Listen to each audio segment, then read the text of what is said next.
it's a pleasure again to see you, Paul. Great to have you here, Joey. Yeah, so I'm really sorry to hear about your break-in. I know it's been tough. Now, before we get into the details, how's that affected this season? Has it had much of an impact on your production, or you managed okay?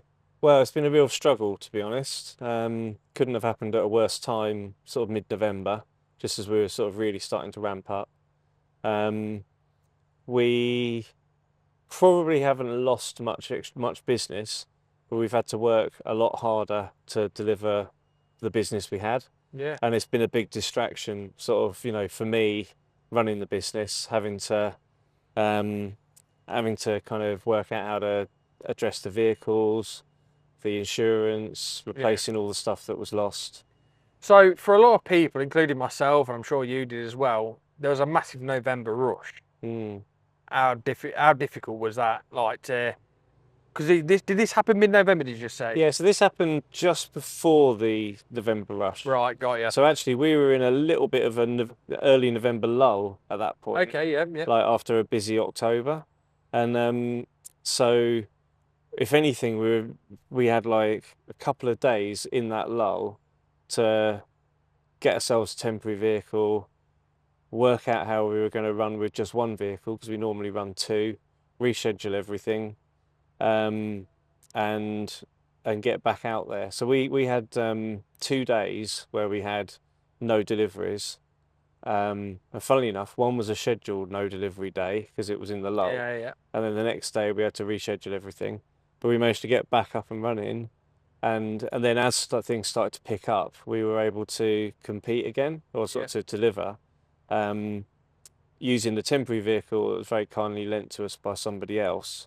And within a week and a half, we managed to get our one of our delivery vehicles rebuilt with a new crane, and back on the road, to deal with then that busy period at the end of November. So I take it the person who helped you is in this industry and Yeah. Which is great for the community, isn't it? Really. I couldn't have asked for more support in general. A lot of people kind of messaging, calling us up, seeing how we are, see if we need anything. I think I rang you about 3 times. It does make you panic because it can make or break a business big time. Yeah, it can happen to any of us. Yeah. And it just really hits you for six, and like there's no good time, but having it happen in the middle of the winter was probably the worst possible time. But yeah, what can you do? So one thing that I wanted to obviously touch base on for the viewers as well, if you are running a firewood business, any business really, you kind of get complacent. So just because it hasn't happened to you yet, not a touch wood, it never happens to you. But we all get complacent. Since it's happened to you, I've gone around my whole yard just making sure everything's up to scratch. And I've had to actually upgrade a few bits. Yeah. Did it take much? Did that kind of like click something in your head to upgrade some of your stuff? Or was it like, I've done everything I can anyway? Yeah, no, this was the first time it happened to us. And I think we always knew it was going to happen at some point. Yeah. But I think once it happened and we'd seen, what we'd lost and how it had happened to us, we then, I took a lot of calls from other people actually about how they'd sort of managed their security. And I think the kind of message I got was, you can't stop them, but you can slow them down. Yeah, you can make it harder. Yeah. And like, that's been our approach to kind of security after that, is that we just beefed everything up. Yeah. And thought a bit more about kind of how we can make ourselves more difficult to do over. Yeah. And kind of, put the measures in accordingly. Yeah, I've always had a rule of thumb to myself. It's probably a bit sort of pessimistic thinking. I've always said make it as difficult as you can, because the people that are after a quick score isn't going to bother after if they can't get something sorted in a couple of minutes. Anything after that, if you've made it so difficult where even you look at it thinking, oh my God, or getting in your own yard in the morning is like a bit of a, I've got to do all this again, and locking it all up. And that is so true. If you make that challenge in your head and you think, I've done this, if they have it after that, or they carry on after that, then I say they've worked hard enough to take it. Have it. I'm going to be annoyed. It's a shame. But at the end of the day, what can you do? At least you're not thinking back, I could have done this or I could have done that. But no, complacency is a big issue, and I think insurance and clarity on insurance is a big issue as well. Yeah, no, exactly. And until you get done over, you don't know how your insurers are going to react and No. how they're going to pay out against the claims you're making. Yeah.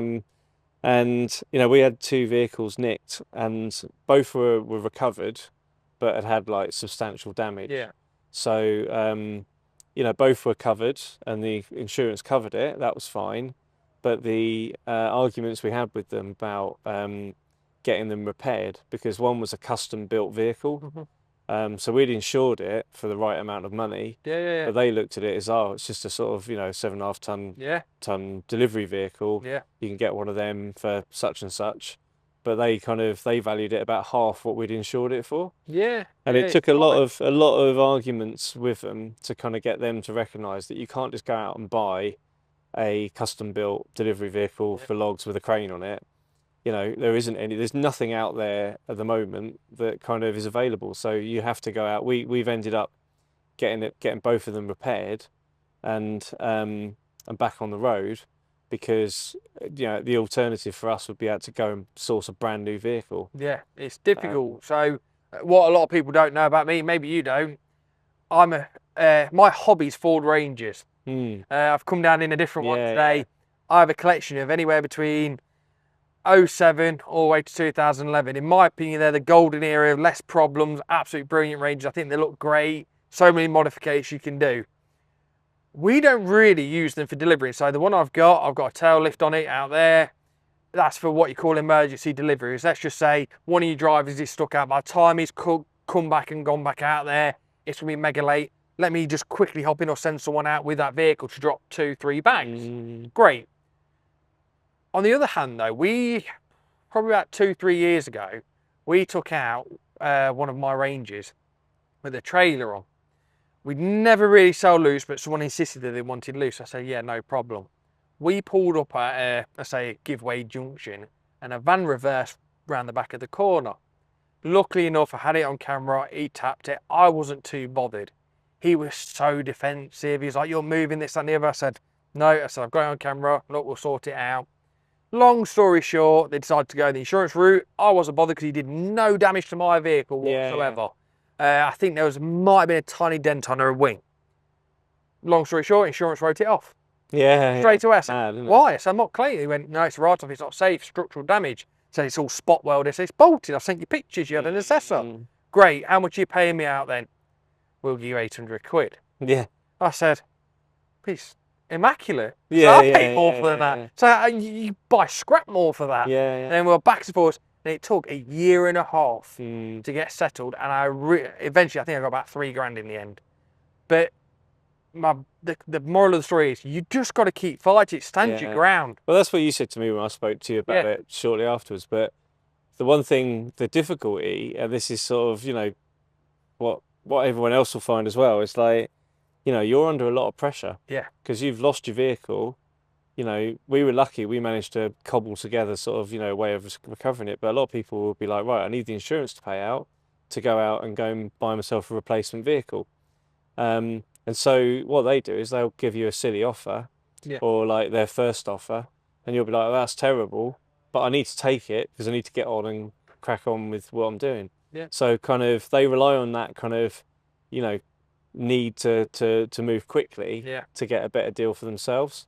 So if you can kind of hold fast and sort of, stand your ground, you'll get a better outcome. But definitely, the system is geared against you that way. 100%. At the end of the day, commercial insurance is a lot more expensive, right? And usually the little guys get done over and the little guys can't wait. So that's essentially, I wouldn't say where they make the money is in like a penalisation towards them, but with the bigger sort of clients where they have accidents more common, like let's say haulage firms, delivery firms, they're always paying out. And insurance has got to make some money somewhere. It's not a business, and it is a business. So overall, I'd say we have the stick, and if you can't get a delivery vehicle and you're stuck, then you have to do what you have to do. But if you can hold out, you got a bit of money behind you, maybe buy another one. Yeah. It is rewarding in the end. Sometimes you get paid more than value, sometimes you don't. You get a loss of, while it's rather been negotiated, the price is going up essentially because you lost the business, you're insured for that. But always double check what's on your policy as well, because a lot of people find, like I said to you, you might not be insured for certain amounts of kit you have. Yeah. You might be only insured to second-hand value, where they Yeah. might give you £100 for a chainsaw that's worth £1,000. You know, Well, that's there's it. more I mean, to that's it. what happened to us. You know, we ended up sort of, you know, we thought we got all of our chainsaws and power tools and stuff covered, but in when we went through the claim and went through the process, you know, it wasn't. And you know, like, again, you kind of think every year, I'll go and check my insurance, I'll make sure it's got everything I need to get covered. But it's worth doing it, because if it happens to you and then you find that, you know, where you thought you had cover, you don't, it can cripple your business and cause you 100%. all sorts of problems. And I think It's a harsh lesson to learn. Yeah, that's exactly what it is going to be a tough lesson. You're gonna be stressed. You just got to try and bite your way through it, and just, if you haven't got insurance, get it. Yeah, I know it's a lot of money. I know some people think it's a waste of money. I know people who don't have insurance and just winging a prayer it, because they say, well, whatever they've paid all these years, they can just buy what they want again anyway. Yeah. But it doesn't work like that. Anything can happen tomorrow. You could have 10, 20, 30, 40,000 in the bank one day, and next day you might go, I might buy all that timber. I might just buy this. And then the next day it could all go wrong and you need the money. No, you need the insurance. Insurance is a big thing. Now, moving forward from this, getting back up and running, sorting yourself out, getting help from the community, feedback.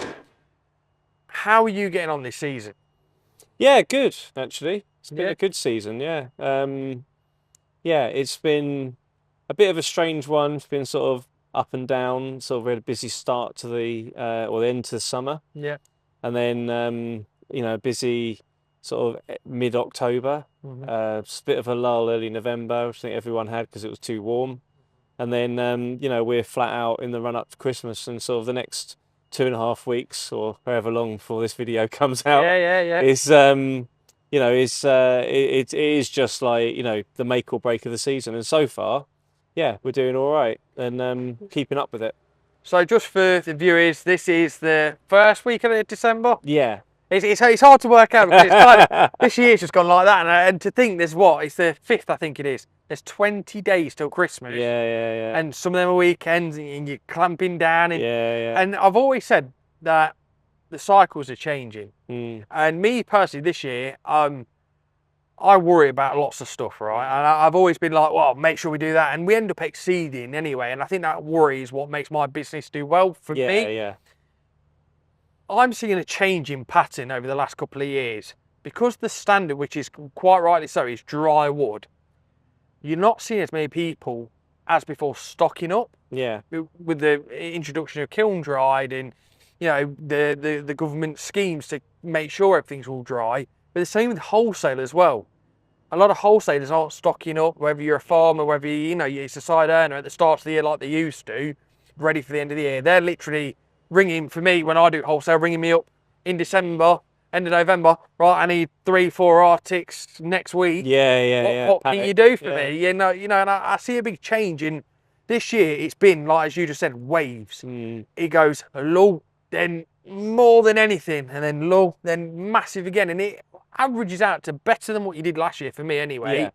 But I'd sooner have it as an level sort of playing field rather than you catch up and you're like, whoo, finally just done it, and then, oh my God, I've just had X amount of orders in a day, I've got to get all these out. It's crazy. difficult. It is difficult managing that, definitely. The hard ones for me are weekends, because if you have a weekend rush, anything you got booked in for the very start of next week, you're kind of like chasing your tail. And sometimes I've noticed 5 o'clock in the evening when Cheryl's got a glass of wine and she's like, oh, let's do some shopping, let's get some firewood.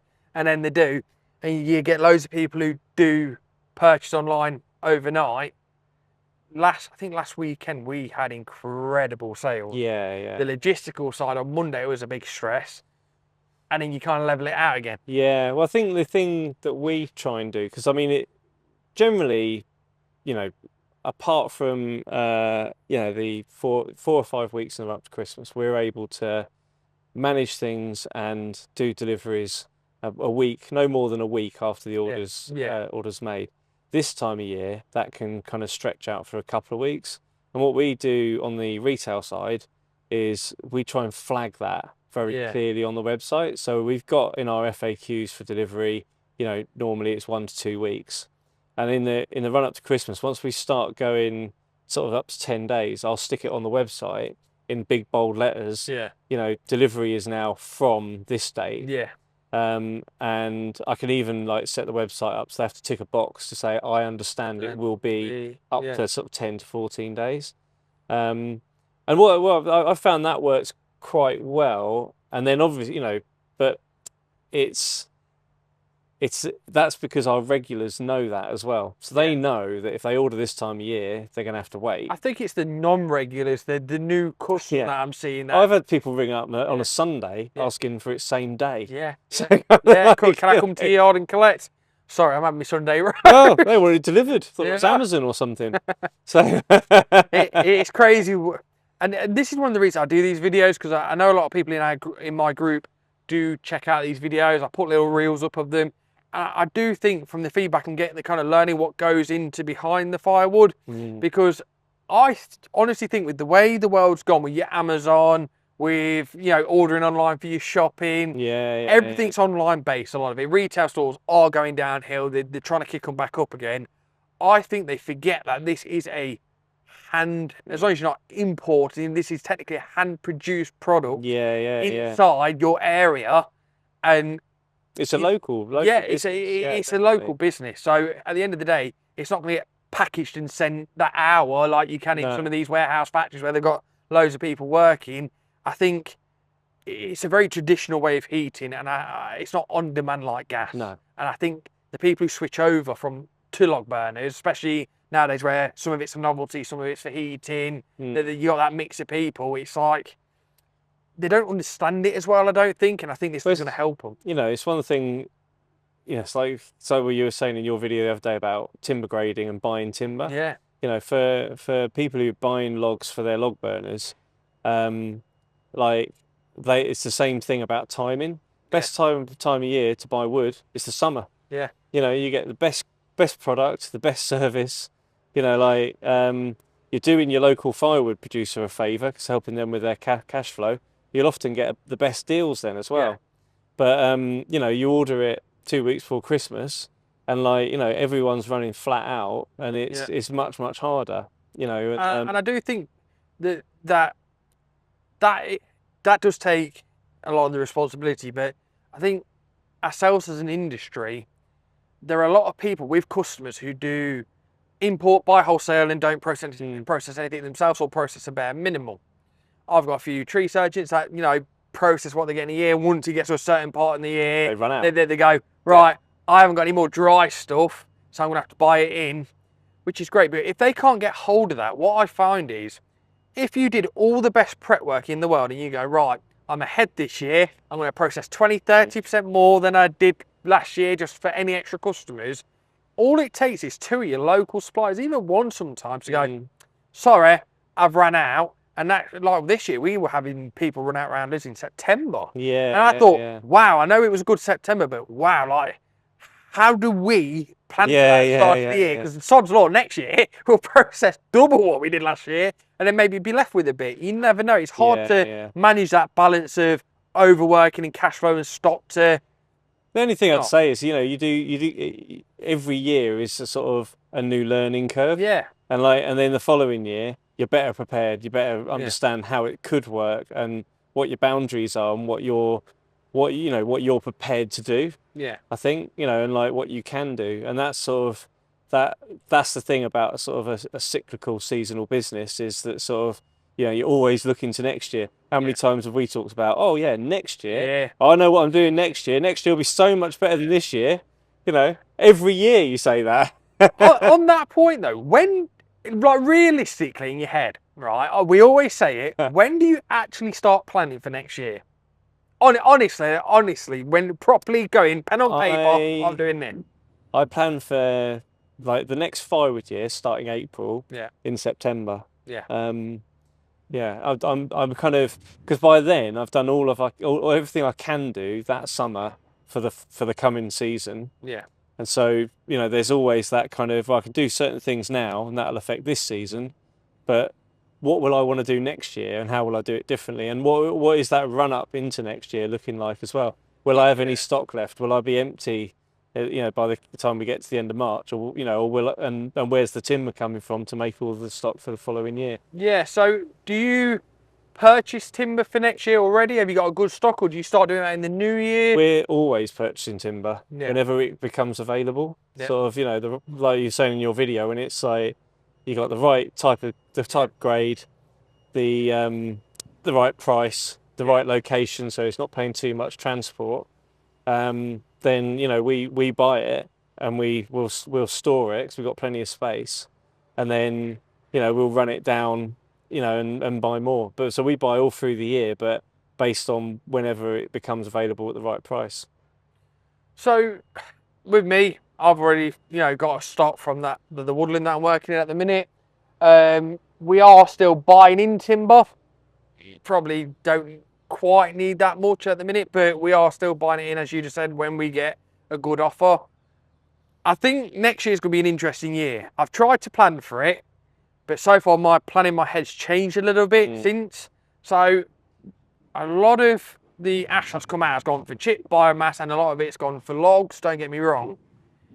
I know there's a lot of projects on next year, but with the demand that everyone's had this year, is the overall industry demand planning and getting everything ready going to be at the same time we're doing it? For example, I don't want to say more experience. I never put myself above anyone. I always say we're all equal. We all have our own way of doing business. But the more people that are becoming so prepped and doing better in their business means there's like less firewood in that area, if you know what I mean.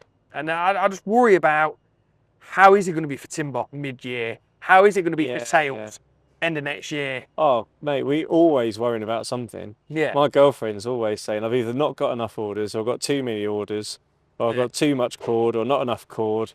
And it's like, there's no fine line. There's permanently something to worry about. There's no fine line. I kind of, I wish I could kind of be more comfortable with it. But I think that is what comes with experience. I think, it does get easier as you understand the model better, and you get working better. You do your circle of firewood, and it gets slicker, and you kind of know each of those steps, and you go when through it's going to happen, what the feeling is. You can it's like a sixth sense. Kind of feels something quick. So I drive down the road and I go, so it's not going to go right this week. I've just got a feeling, and next thing I'm getting a phone call, Manitou's leaking oil, or the machine, I bent the machine blade. The power's gone off at site. It's like, you'll get something, then all of a sudden you go, I've got a feeling about next week, and then it's a rocket of a week. So I always think that cycle there is great. And what a lot of people don't understand about that cycle, it's not only about getting yourself better and understanding, it's also whatever you put into your wood as you grow, when you finish and you go, look, I'm retiring. I don't know many people who retire early from this game. No. But you always want to get better. Yeah, it's kind of like a chasing game, all new kit. But when you get to a point where you've got a good amount of kit and you think, I can't have anything better than what I've got, and it's well maintained, and I've got this much stock in the yard. When you do finally finish and sell up, you've got all that timber there. Once you've sold all that timber for that last year is like an investment plan. So it's like, invest as much money as you can now. Struggle now, because when you get to 70 and you are slowing down, and you want to cash out, but you can sell off of your timber. You know what I mean? You got a chunk now. You can manage. You kind of like dilute back. While we're growing now, we can also cut back when you want to as well, which I think is a good thing. You just don't purchase as much for the next year. Sell off what you've got, and you kind of end up with a bit of a better bank balance and a bit of a better body probably by the end of it. But no, I do think what's coming up is. I'm nervous for next year. I think if we have a lull across the industry like we did for the first half of this year, that's just gone. It's quite nerve-wracking, because we had a lot of wet weather last year for a long period of time till almost the middle of the year. I've noticed my wholesale orders have gone up a bit because people are struggling to get the timber and dry it in time. I know by March time there was a backlog of getting things in and out. Some of the stuff we were trying to get in and out, it was very difficult. Lorries getting stuck, being pulled out with the forward, etc. So I'm hoping, I think we've had a good year, like really good September, November. Dry, pretty dry, cloudy, but dry. Good cold spell, but we've started to get a bit of rain now, and I'm hoping Yeah. that's not a delay for what's coming. No. But- Well, things have dropped off a little bit for us this week, Yeah. actually, Yeah, same as here. it sort of got wet and a bit milder. But I mean, the weather is a massive factor. You know, like our sales, you know, vary with the changes in temperature. You know, so it goes below 12 degrees in October, we get really busy. And it, you know, goes above 15 degrees like it was in November, and it just dies a death. Yeah. And like, you know, the last season, from mid-January to March, wet and warm, and it was horrible. It was horrible to work in, and people weren't buying any firewood. No. This autumn, it's kind of not been cold enough. Yeah. It has been nice and dry. It's nice to work in, but like it's you know, we need some cold weather, and as the winters seem to be getting warmer and warmer, Yeah. that makes that opportunity for us to make money, you know, within that 12-month period much harder, because you know, you make all your sales, you know, sort of 80% of our business is in 4 months of the year. Yeah, and it kind of worries you because when let's say now you're in a bit of a lull for the past 2 days, right? You got the odd orders coming in, same as me, odd orders coming in, but it's nothing like it was. It kind of puts that thing in the back of your head. Cash flow for the next year. We've got to survive X amount of months, just processing, just getting everything ready for the end of the following year. Yeah. Like, what's the year going to look like? And you kind of paint yourself a picture in the head, and all of a sudden something good will happen, something bad might happen, like in your case. But you've always got a picture in your head of, you can kind of gauge once you've done it long enough what's going to happen. Overall though, I do find, we did a poll in the group on the Log Burner chat. I think it was about middle of this year. Yeah. And I'll put the stats up and a screenshot of the poll even. The amount of people that don't order when it's raining because the wood's going to get wet or this and the other is crazy. Even if you offer tarps and stuff like that, we had a couple of follow-up polls. A lot of them will not order when it's raining, not just because of what you're doing, but because they've got to then move it around. No one wants to get wet after work. You know, I don't know how many people do deliver on weekends anymore. I know I've stopped delivering on weekends now. I know a few people who still, but you know, in a weekday, they want to come home, they want to put the dinner on, it's raining, do they want to do it? It's dark probably this time of the year. Yeah. So I found that a lot of people, when the weather's wet, they're not interested. It seems like more of a chore, I think. And then that puts the question, do you go into stacking for them? Can your business do that? No. I don't want it. I know that much. I don't think you can pay me I'll retire now and sell all my kit rather than do stacking. I think the thing that will kill me the most is touching the log one more time. One more time. No, that'll finish with that one. Know them all, don't you? Yeah. You know, I remember you trapped my finger. But no, so it's going to be interesting. So I'd say if everyone wants to take away from this, you know, try your hardest to, you know, secure your yards, double check all your insurances. This is the time. I've noticed last year a lot of the hard fellas that I know across the board, I'm in quite a few groups as well. Winter's the time that people go picking. They know that a lot of your kit's at your yard a bit more. They know that it's in the garages. A friend of mine, you know, lost his kit on Christmas Eve last year, and it's just something just to bear in mind. Try and do everything you can over the Christmas period. You know, go and check if you're not working. Go and check on your bits. Pop down there in the morning, take your dog with your dog, come back, just make sure everything's okay. Yeah, get some cameras. Yeah, cameras are a big thing. Make sure everything's running fine, and you know, enjoy your Christmas as best as you can anyway. Oh my God, yeah. But yeah, so besides that, I think we've touched base on. Yeah, so I'm see you again, Joe. really sorry for obviously to hear what happened. You know, we're all here for you. We are trying to build this community a lot more. And we're all networking a lot. The amount of people that ask for you back on here is great. They really think, you know, they could tell someone who's doing the right thing and knows what they're doing and going on and asking for advice. Same for me, I get that a lot. And I think it's nice that we can pass out this information, give people forewarnings, you know, and have these just general discussions. Yeah, oh, for sure. But I just want to finish off on one quick thing that really didn't open my eyes till a couple of weeks ago. And I know this might be a bit of a surprise to you. When we look at the end game, right, when your body's finally had enough and you finally want to retire, a lot of people that I know, and in this past year, I'm exhausted. I've been around everywhere this year. I've been talking to so many people at the APF show even. Yeah. The amount of people that don't actually have a retirement plan or didn't have any money set aside. Yeah. They're still working at 78 for their sons or, at someone else's wood yard. And you see it a lot. And it's always good to keep moving. But I'd say if you get a chance over the break period, I know it's a bit of a dull thing to do, but whilst your mind's not busy, do have a look into that. Yeah, absolutely. Have you got anything set up or? Yeah, well, I had a career before Firewood. Yeah. So I sort of had set aside stuff in pensions and things like that. And so I have got a plan, but yeah, time goes so quickly that you kind of you don't get round to it till it's sometimes too late. So my advice would be, yeah, start early, just put a bit aside, but think about the future because you're not always going to be able to do this, and you might not be able to do this up to your 70th. Yeah, it could be a you could have an accident, you could you retire in ill health. Setting. Yeah, exactly. You know what I mean? So, but one thing that obviously that a lot of people don't realise, and you best speak to your accountant about this because I get a load of waffle from my accountant and he kind of tells me, and I understand, but I don't fully understand.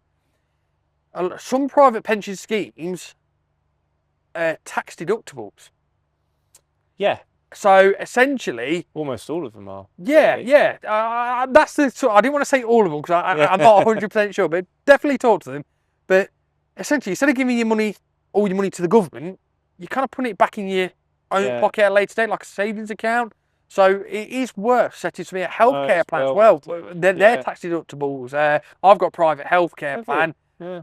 Don't get me wrong.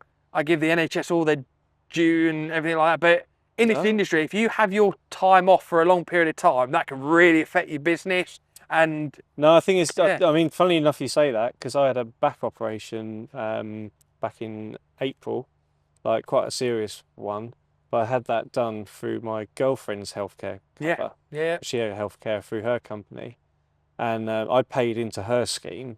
It wasn't a lot of money. Yeah. And that meant that I got my operation probably about a year earlier.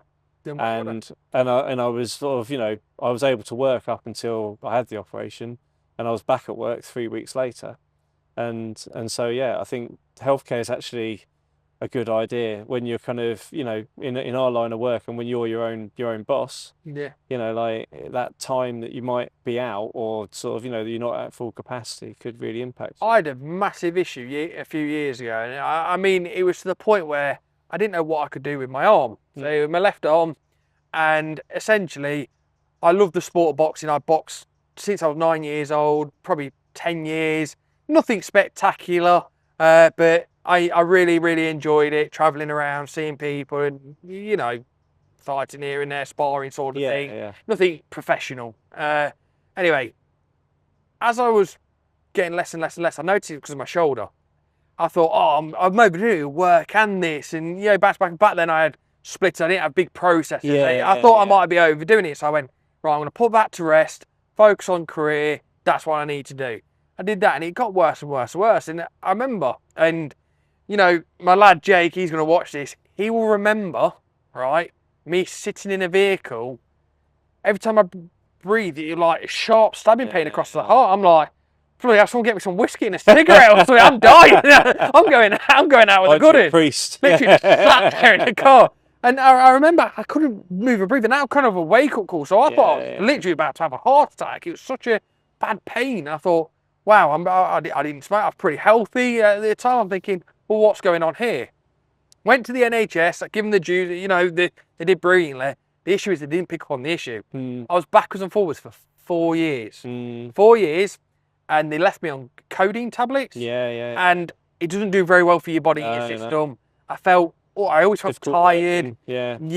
Your guts were off at times, and you just sit there. You just don't feel yourself. And I kept going, are you sure there's something? Send me all these scans. They couldn't find anything. Went private. I went, I'm going private for this. Paid the fee, and within 3 weeks they found what it was up with me. It was literally just a little bit of bone build up around my shoulder, and it was just pulling on the muscle or some sort of muscle, something like that, or catching a nerve. I can't quite remember. All I know is when they sorted it out and they took me off the medication, and I tell you what, I've never ever looked back. It literally in 3 weeks it was sorted.